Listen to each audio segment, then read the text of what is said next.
আজকে আমাদের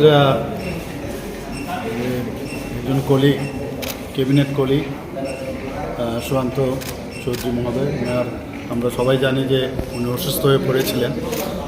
তো যখন অসুস্থ হয়েছেন আমরা সবাই এসে আলাদা আলাদা করে দেখে গেছি। আজকে আমাদের ক্যাবিনেট ছিল, তো ক্যাবিনেট শেষ হওয়ার পরে আমরা সবাই একসাথে আমাদের মন্ত্রী পরিষদের সবাই এখানে এসছেন ওনাকে দেখতে, এবং ওনার স্বাস্থ্যের খবরাখবর আমরা নিলাম এবং উনি ভালোই আছেন এবং খুব সম্ভবত আজকে বিকেলবেলায় ওনাকে ছেড়ে দেবেন।